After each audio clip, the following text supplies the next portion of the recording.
算关键时刻，9月3号，中国在阅兵，同时也是台湾的军人节。你看到了我们的总统赖总统特别去跟全国的军人们来致敬，甚至还发了一个贴文。其中这贴文里面，你看到了，他说我们共同的见证，团结必胜，侵略必败。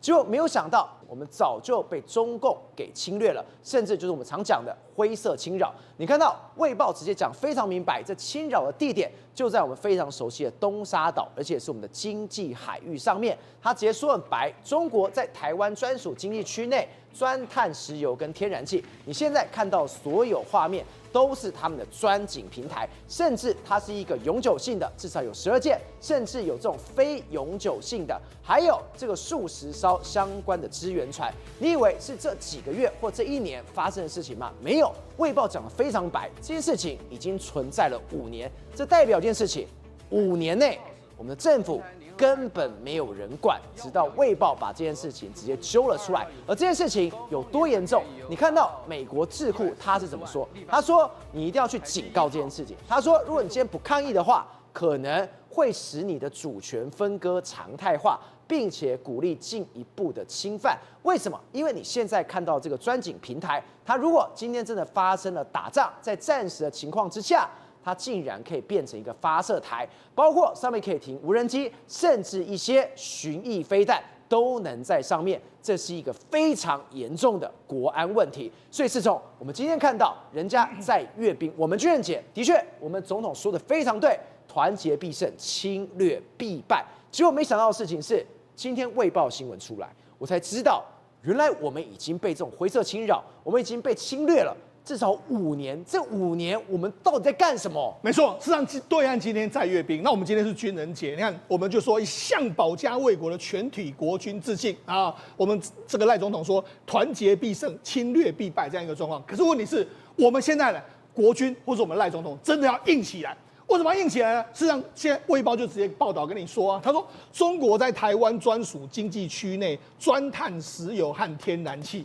而且就是这一座，就在我们东沙岛旁边，对，我们的经济海域。结果你直接伫立在这个地方，你多嚣张！对，赵豪，我问你，如果假设有别的国家到我们的区域里面来钻探石油跟天然气，这是怎么一回事？他在侵略我的国土，侵犯我们的主权。你看全世界，因为这样早就打仗打起来了，结果没想到我们没有任何反应。卫报跟你说，这个不是今天发生的代志，这是贵啊当的代志啊。然后说什么？专家说此举可能是北京灰色地带争夺争议领土的一部分的这个状况啊。所以你说啊，是啊，而且这不是这个之前就发生，最近又更多。最新的行动有12个永久性或是半永久性的结构，还有数十艘相关的船只在这些海域，在7月1号到8月18号，在东沙群岛附近的台湾专属经济海域里面作业啊。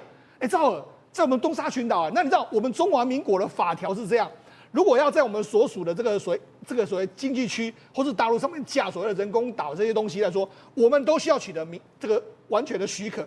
北京未受许可就改推进相关的行为，等于是拒绝承认台湾的管辖权啊。对，就是说啊，今天你台湾啊，我不管你，我变成是我的，这是对我们主权的侵扰，好，那另外还有所谓，我们之前不是被很多海缆被拖掉、断掉，我觉得这都是所谓灰色侵扰的一部分。我觉得政府千万不能够漠视。今天《卫报》为什么把你爆出来？他就是警告你，你都没去注意，你要赶快看设计的一点啊。而且我们除了看到《卫报》的一篇报道之外，你看到这是美国智库也提醒了这个事情。没错，他说什么？这是一个操纵的游戏。中华人民共和国石油设施侵占台湾的东沙岛，我再讲一次，他警告是什么？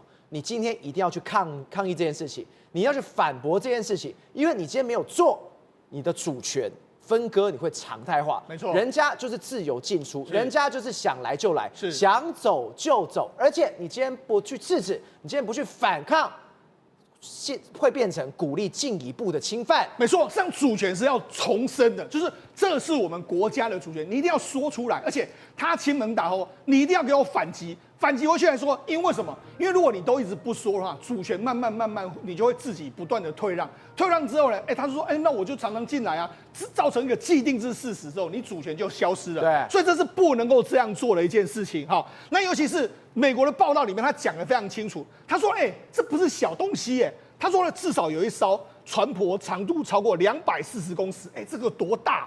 其甲板面积相当于1.5个足球场，还包括亚洲规模最大的2座井口平台都在这边呢。它一个甲板面积就是1.5个足球场，没错，它这么大一个，所以我们看到这都是小的哈。他就说还有其中一些设施至少已经存在5年呢。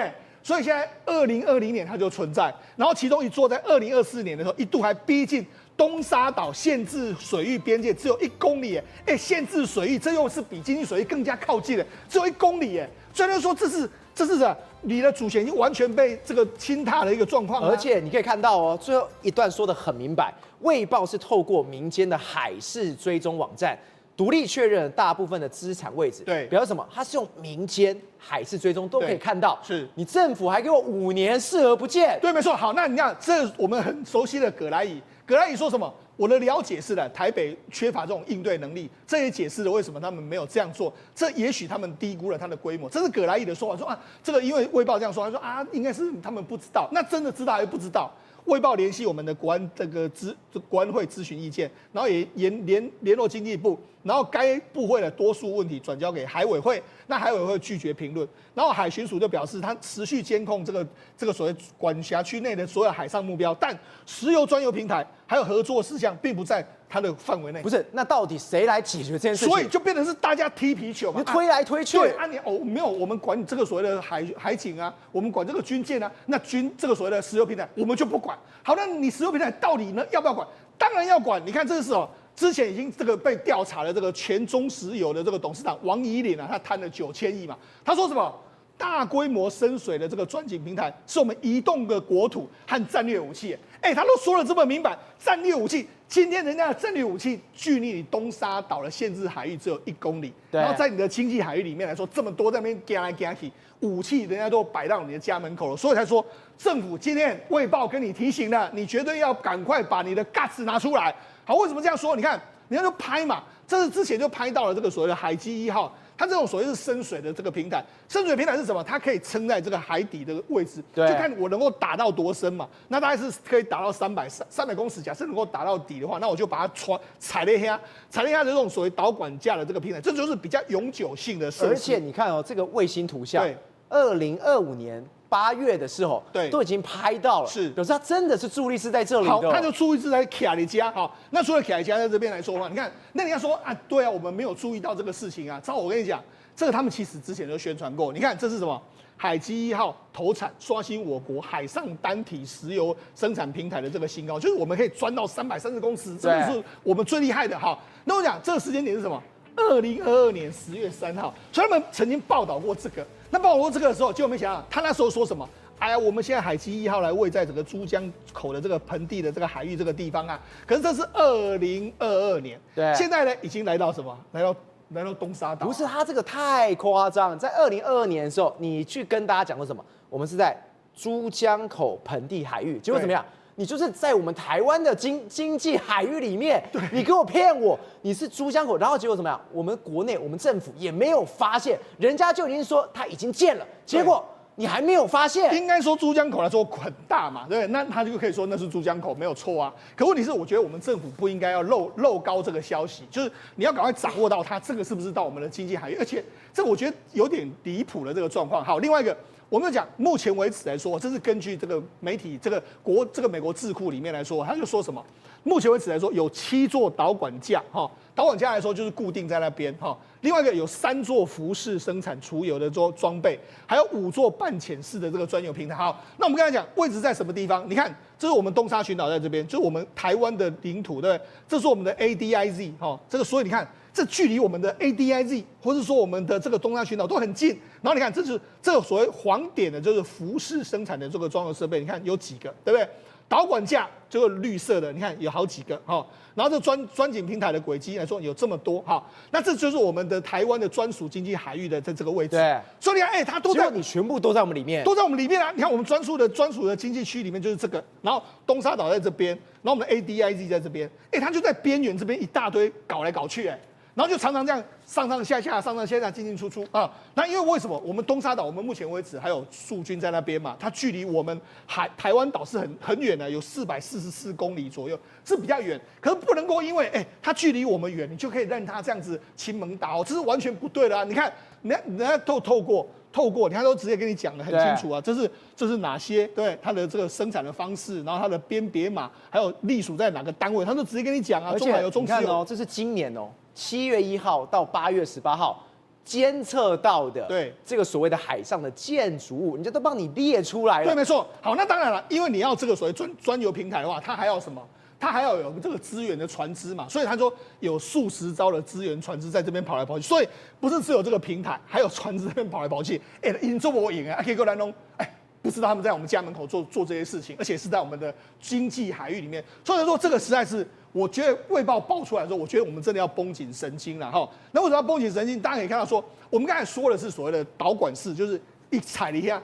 踩了一下这个有点夸张嘛，如果在我们的海域里面就把它赶走嘛。那另外一种就是非导管式，这种就比较难处理。为什么？因为它有所谓的半潜式跟浮式，浮式就是它几乎都浮在海面上，那半潜式是说它其实有一些东西啊在这个海面下，所以这样它这个你看这就是海警啊，这个南海2号它就是这种浮式半潜式的这一种哈，然后它在什么？2021年6月23号首次进入台湾所主张的 EEZ， 就是我们的经济海域。对，2021年就是，然后断断续续这样进进出出，进进出出。然后呢，南海6号至少从2020年5月起便持续进出台湾所主张的 EEZ， 然后2024年7月15号，它一度接近东沙禁制水域，只有770码。770码很近对啊，你就知道说这个，所以它根本就是一个半潜式，它就进进出出。对，我来了，我踩线是，然后你没发现我就弄，你发现我就撤。好，那这种到底怎么弄呢？我们知道，事实上它还有一艘船，就是这一艘船哈，一艘船的时候它就这样，它之后会把你顶起来。你看，这是顶了2个，对不对？顶了，你看它就是靠这张船顶了2个，对，两个这个专油平台。对，然后我就用这个这个平台的拖移船在那边走来走去。然后我这边我被卡一家，我会踩一家。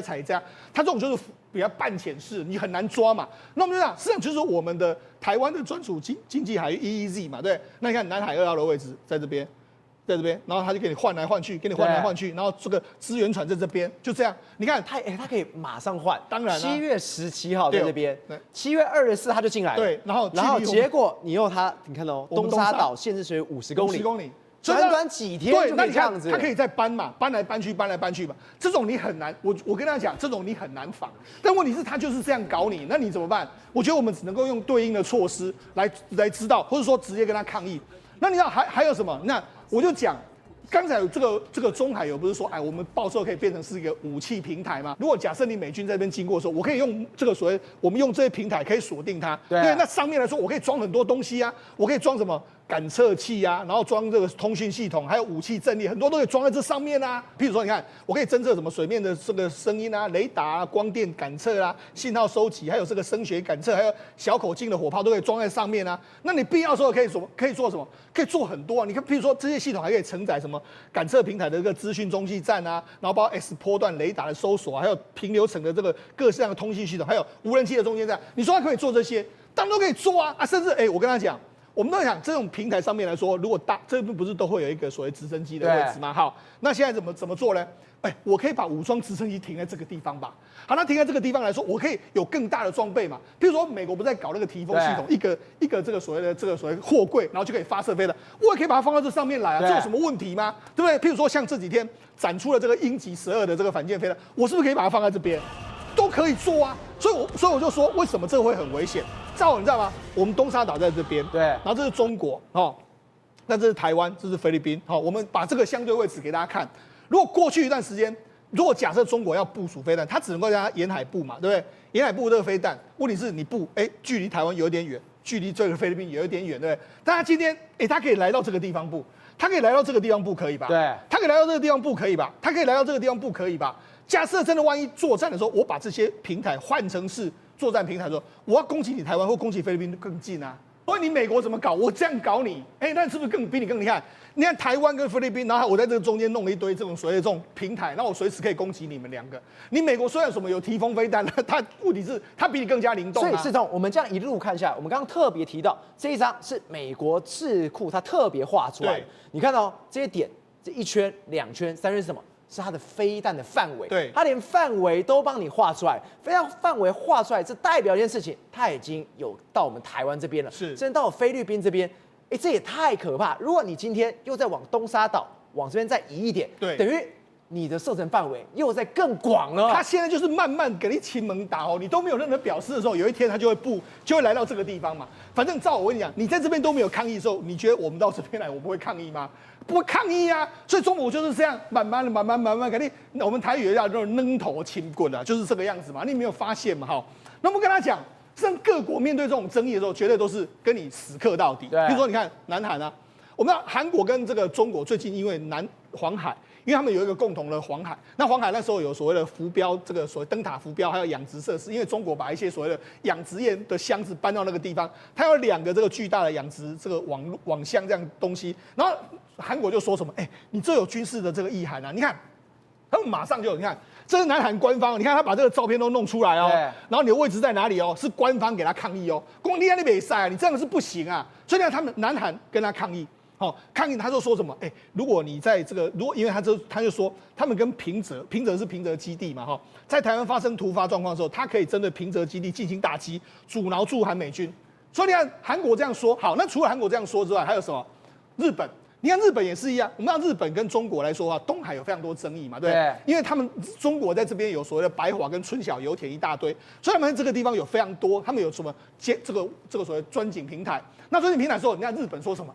我们发现有一个平台装了什么反水面舰艇雷达，还有监视摄影机。他们跟他讲说，要求你拆掉哦，那甚至还有很多浮标哦。他就说你要把它拆掉。对，日方跟他抗议的时候，就要2025年2月的时候，该浮标已经不复存在。那对东京而言，持续的反对似乎让情况比原本应该要更好，所以东京是反对嘛，所以你要提出反对嘛。里边的没拆哦，你给我拆掉，他就拆嘛。他直接这一张照片是日本他真的去拍，是他拍了之后，我拿这张照片，你觉得可以这样做吗？对，没错。然后人家真的什么？他们就直接去抗议完之后，你就给我拆掉的。对，所以你看，事实上这个日本跟韩国都是这样子跟你抗议。另外，我们更不用讲，我们国力总是不会输给越南，越南也是一样啊。你看，因为越南跟这个中国会起冲突，就是因为他们在南海有井的争议嘛。那南海有井里面有很多嘛，譬如说像什么，这2016年的时候，中国海洋这个891平台，它就要到中越附近这个去给它要盖下去嘛，就没想到越南就抗议啊，抗议之后，海洋这个石油891号就只好撤离啊。所以你看，你看越南是这样子做。日本是这样做，韩国是这样做，那只有我们台湾呢？你来，我没你给你管，你做你的代志，好像没有看到这回事。所以说，今天卫报都点出来的时候，我觉得我们的相关单位、国安单位绝对不能够小觑这件事情。我觉得我们的主权是不容挑战，而且不能够被扔头轻棍。建明，我们刚刚特别提专油平台到底这件事情多严重？过去在伊朗也有这种专油平台，当美军发现的时候，他没有劝。二话不说，我直接轰烂的。没错，事实上，今天讲到这个海上的这个专油的平台，就是专井，它这个如果没在用的话，它是可以作为战略武器的延伸。而且这个案例啊，不是2025年的今天才发生，早在上个世纪1980年代，1987年到1988年的时候，美国就曾经在波斯湾、荷姆兹海峡遭遇过。而当时运用这样的一个海上专油或这样的一个专井平台来当做这个武器阵地侦察，甚至架设一些武装啊，就是伊朗啊。因为当时啊，2伊战争期间啊，就是打到后面变成打到海上去欺负那些运油的油轮。那波斯湾你知道是全世界最重要的航道，那伊朗、伊拉克这样互打，苦主科威他受不了了，他就找美国帮忙，你帮我护航好不好？美国来说，好，我帮你护航，就组成了一支特遣队，还成立了一个中东联合特遣部队司令部。那时候美国总统是雷根，然后呢就派遣了这个军舰呢，帮这个科威特，号称当时是全世界最大吨位40万吨的这个油轮啊，去护油，要护到了这个科威特，护到他家门口。对，结果没想到他们当时护护航这个布里奇顿的科威特的大油轮，40万吨油轮护航到家门口，快回到家，差一步就在门口的时候就被炸了，就踩到雷了，还是被炸了。结果那一艘这个油轮呢，被伊朗的这个它的这个埋了这个雷哦，在这个航道上就真的炸掉了。这件事情让美国非常光火，大家以为说，这样就结束了吗？还没，美国还没开始惩罚伊朗。那为什么最后美国决定跳下来惩罚伊朗？就是这一件事情。对，这也是最后的一个苦主，然后也是压垮美国决定报复伊朗的最后一根稻草。那这个是谁呢？这个是一艘我们国家后来也曾经买下来这个美军退役的派里级巡防舰。这个派里级巡防舰叫罗伯兹号，罗伯兹号那时候也在护航另外一个这个中东地区国家的这个油轮，它是总共有三艘护航的油轮。没有想到呢，罗伯兹号护航到一半，也在这个荷姆兹海峡波斯湾这边呢踩到雷了，然后中了这个伊朗埋的这个雷的它的炸毁。这个洞啊，撕开了4.6公尺宽的一个这个洞口，然后直接把它的整个龙骨炸断，对，然后让它整个这个罗伯兹号的美国那就气炸了啊，真的让它失去动力啦。幸好他们损害控管，把火势扑灭之后撤离雷区，美国真的气炸了。那一年是1988年4月14号，4天之后呢，美国国防部长舒兹跟这个美国的副总统布希跟老布希还有美国总统雷根开会讨论之后，4天后祭出了祈祷的螳螂，代号就叫做螳螂行动，决定派出一大堆的这个以企业号航空母舰为主体，然后搭配这个布拉克斯顿号的这个核动力巡洋舰等等。海空的所有战力和海军陆战略全面的出击到了这个波斯湾。对，你想想看，美军他当时是用一字形的这样的一个舰队开始到那边去了。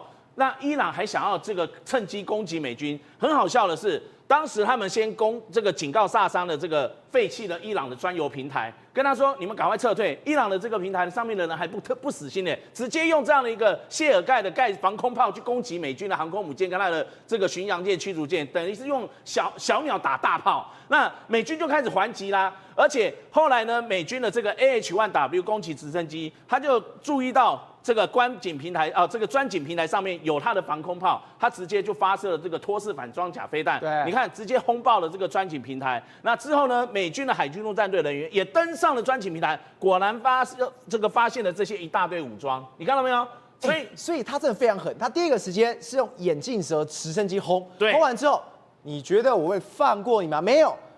他在请这个美军登上平台之后，我今天再放炸药，我再走，我要让你整个平台全部都毁掉。美军的3艘的这个巡防舰跟护卫舰啊，直接开始用舰炮猛轰，还有发射飞弹去轰它的这个洗礼的这个专油平台。你看到没有？这个专油平台就起火，然后不断的这个燃烧。当然了，伊朗到时候还不死心，他后来还真的不只是刚刚我讲的派出了多艘飞弹快艇，又撤回之后呢，他又派出了一艘这个萨汉德号的这个护卫舰，还有从法国海军买的约尚号的这个飞弹快艇，都各自出击。当然，你想想看，不管是约尚号的这个飞弹快艇或萨汉德号的这个护卫舰，一样都被美军打回去，而且你看到没有，都被这个直接对舰攻击的这个飞弹炸得非常严重。那最后呢，他又派了一艘萨汉德号的姐妹舰，叫萨巴兰号。萨巴兰号一直服役到现在，大家一定很奇怪，美军为什么没放过他？美军当时不是没放过他，美军直接就对他攻击，他的飞弹还落到了这个船的中心，让他这个爆炸之后动力全失。后来是因为美国国防部长啊，他希望说要跟伊朗后面有一些和谈的这个状况，所以就放他一马，让伊朗可以趁机赶快把他拖回去大修一下，一直到现在还在服役中啊。所以那个事情他也没有这个直接穷寇莫追的这个关系，他也没有乘胜追击，直接放了他一马之后，也促成了后面的这个和谈。伊朗也开始放聪明了，上了谈判桌，也在1988年7月20号那一天，不止结束了这一连串波斯湾的这个袭船战，而且它的专油平台这2个主要的专油平台也被这个轰炸了差不多之后。当下2伊战争也在那个时候结束了，所以你就看到说，在上个世纪，其实当时专油平台被用来作为攻击武器，还有监测，还有武装的势力啊，就是从伊朗开始的，以至于现在你在海上有这样的一个设施，很多国家，尤其是美国，他当然就会开始怀疑你想要干嘛？你是不是装有一些这个东西？是不是意图不轨？是不是你根本没有在专油，你没有在专井？其实啊，也跟大家讲，早在11年前。当时中海油，也就是中国海洋总石油的公司的这个董事长王麒麟，他就曾经讲过，中国在南海布建的海上专油专井平台，未来都是可以作为中国国土跟战略武力的延伸。你就知道他讲的那句话，对照我刚刚讲的上个世纪几十年前的伊朗跟美国的这个螳螂行动的故事，会不会很像？就是当年伊朗人在干的事。廷慧，为什么我们最近看到一些非常不寻常的味道？第一个是什么？除了刚刚卫报特别报的这个事情之后，我们都知道恐怕是美国后面有放消息进来，跟台湾讲说一定要特别注意这件事情。第二是什么？我们刚刚特别有讲到，美国智库把所有的威胁全部都一一点了出来，尤其是这一张图，我们刚刚讲。等于是这些专井平台，它就是移动的一个炮弹塔。这移动的炮弹塔，除了对台湾是有威胁，对菲律宾有威胁外，不要忘记一件事情哦。当今天台海战事一爆发之后，中国要做一件事情，就是拒止这件事情。如果今天它变成一个移动炮台的情况之下，美军它的阻挡是美军没有办法进来的。对，我先讲啊，刚刚敬平讲的那个伊朗那个专井平台的事情啊，也就是后来很著名的。伊朗控告美国的这个石油平台的案子，这个在国际法院里面争执了非常久啊。那问题是说，既然这个专井平台可以作为军事用途，那现在我们来看看东沙附近的这个地方，到底中国做这些事情是不是只有在探采石油，或者是它有军事上的用途？对，为什么会这么讲呢？我们先回到李登辉时代，1993年的时候，当时我们的中油。跟中共的中海油他们要合作，所以他们搞一个叫做台朝的合约区。台朝合约区就在这个地方，就在东沙岛的附近，就往北走这个地方，也就是在 ADIZ 我们的 ADIZ 的西南方的这个地方，东沙岛的上半部这个地方，那个地方就是台朝合约区。那个台朝合约区呢，到阿扁的时候呢，我们把它挡下来，就是说他们开了第一口井之后，发现到没有石油，他们想要再往北走。去开采第二口油井的时候，当时就是在2005年，因为这个案子从我手上经手过的，所以我非常清楚。那时候我们把它挡下来，因为你有太多的探测船或者太多的这个相关的不明不白的船都会跑到这边来，所以当时我们就把它挡下来了。之后呢，到了2008年马政府上台之后，马上同意了，所以第二口井又开了。哦，第二口井开了之后，又找不到油气田。对。后来又开了第三口井，也找不到油气田，一直到2016年之后，就是政党在轮替之后，结果发现了一件事情，那个地方没有石油的、啊。那你没有石油，你搞那么多的专井平台那边干什么？它今天这么多，它有服饰生产的除屑油，还有导管架、专井平台，甚至还有它的船进来。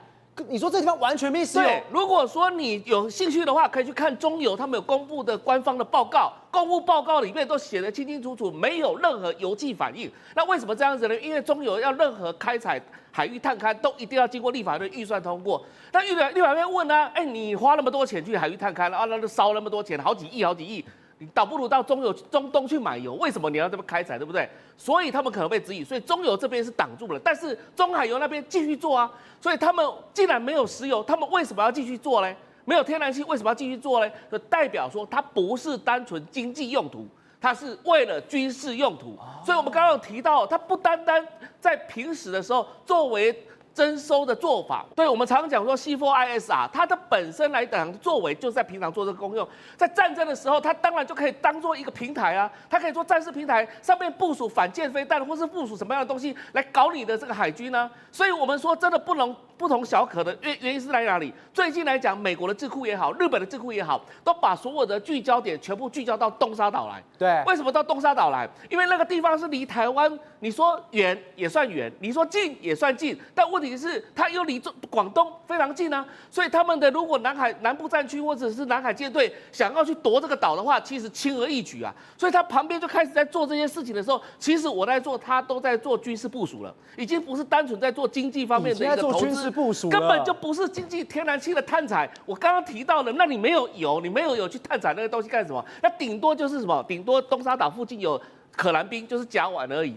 那底下来讲，没有那种所谓的专井平台需要去的地方。那你现在搞了那么多平台，就是军事用途。好了，那问题来了，东沙岛的地位多重要？它是扼守在巴士海峡，也就是所谓的南海舰队要东出第一岛链，要到太平洋去的时候，也必经之地嘛。我们常常讲过，台湾是帮美国在守东沙岛，所以美国非常在意东沙的战略地位嘛。那日本也非常担心啊，所以我们现在好像装作什么都不知道。然后你要在讲所谓的国家安全或讲国防的事情的时候，结果这个地方完全没有任何作为，你就让人家然后这个门户大开，就让人家在这里做了这些事情。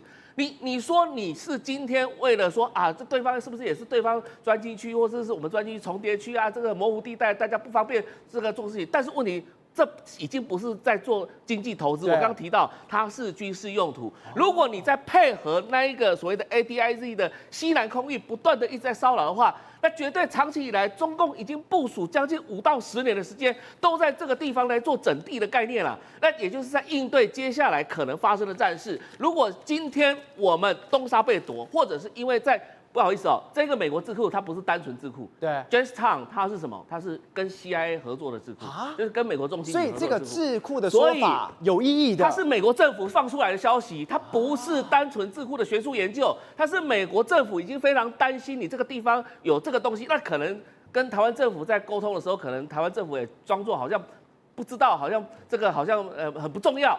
那这时候，他当然这个全世界都知道啊，所以不管是卫报也好，不管是 Jamestown 也好，他们就告诉全世界说这个地方非常危险。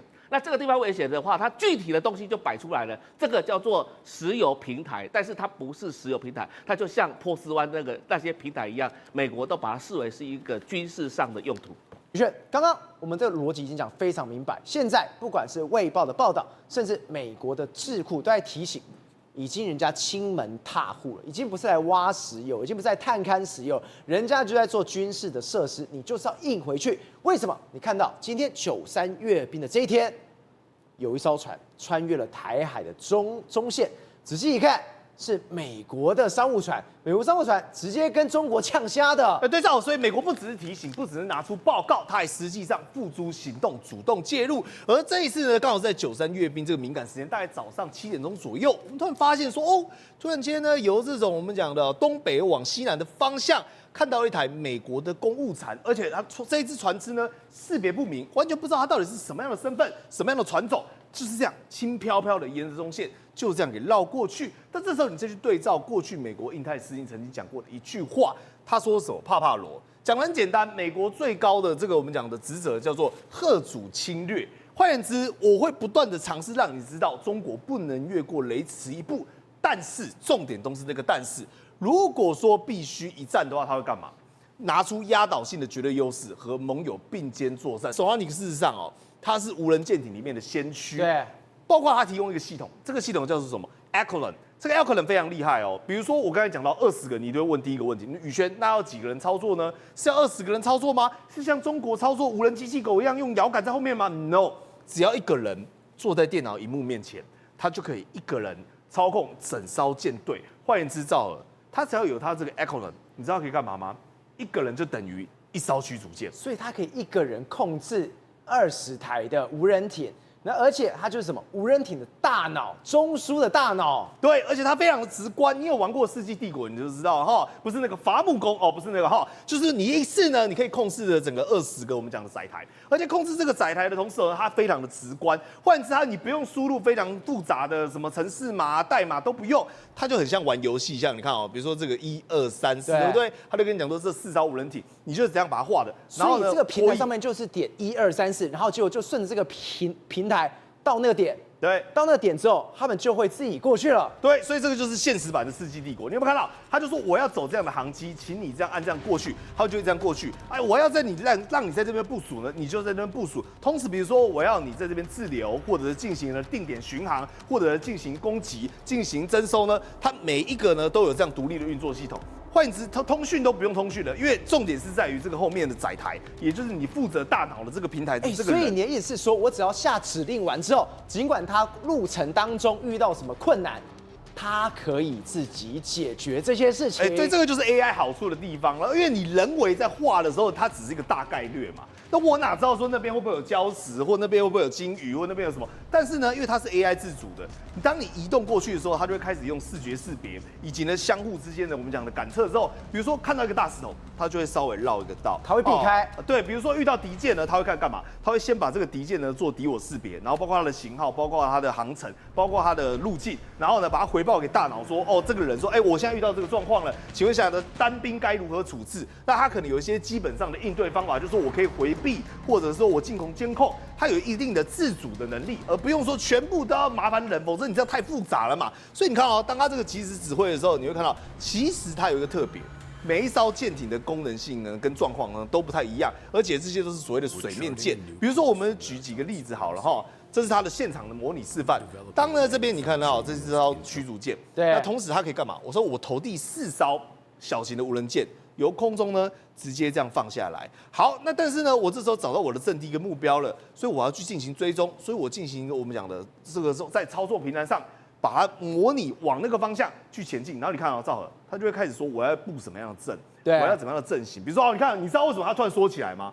因为他遇到山脉，他遇到石头了，所以你叫我往那个方向走没有错，但是我你看哦，遇到船只我干嘛？我开始扫它，围着它不断的转，然后有一艘剩比较远的哈，在后方进行我们讲的后勤的补给跟支援，然后甚至是呢，当任务完成之后，你一箭之后有没有看到？像世纪帝我会干嘛？你可以叫他回家嘛，对，他也可以。就你跟他讲说好，现在的命令是回家，那你就不用再管他，你就可以去泡你的泡面、泡你的咖啡。为什么？因为它会自动按照呢最合适的轨迹撤退它的任务。它有这么厉害？对，所以换言之，它是很自主、很直观式的。但你在这样模拟状况之下，问题是载具还是很重要啊。重点是你用什么载具啊？所以这个 Soranic 哦，它的几项载具，比如说我们举一个为例，这个叫做什么？这个叫做望远镜。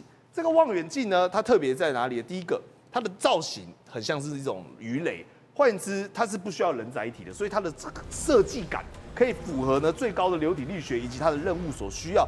再来呢，它是可以进行监控以及监测，还有我们讲的船舶上的回收、这是扣，其他的就可以进行配合。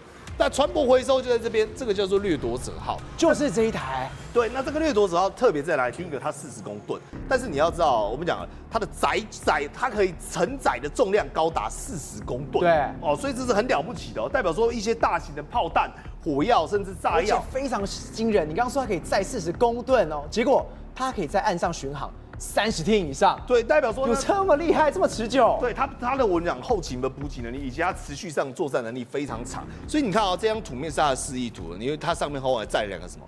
就是直接2个货柜箱就摆在这边，而且重点是它跑的也不慢，大概呢我们讲的也可以跑左右12节左右。那重点是什么？它还有配套小的，是刚才这个讲是大的嘛，小的就叫幻影，那幻影载的就比较轻哈，大概所谓的200吨，200吨就以所谓的900公斤左右。那以及呢，它还有我们讲的其他的配合的像密码，所以换言之，它是大中小3种型号都有。那你想想看哦，因为这些都是无人舰艇。搭配起来之后，再配一些征收的，这甚至再配上他们可能设计好一些火力支援的，还有一些自杀的无人舰艇的这些相关的组成起来，这样高达20辆的无人艇造额，你就不会怀疑说为什么它可以达成驱逐舰的任务。因为驱逐舰最大来说，我的量体越大，那我的功能性越多，包括我的载重，包括我的负重，包括我的运输，以及我的补给，以及我的征收。但是在这些各式各样的无人舰艇的配合状况之下，20辆就可以等于1艘驱逐舰。宏观取材，厘清真相，犀利精准，深入剖析，时刻掌握关键，新闻时事不漏接。老时段，新气象，我是钟浩和，关键时刻2.0全新出击。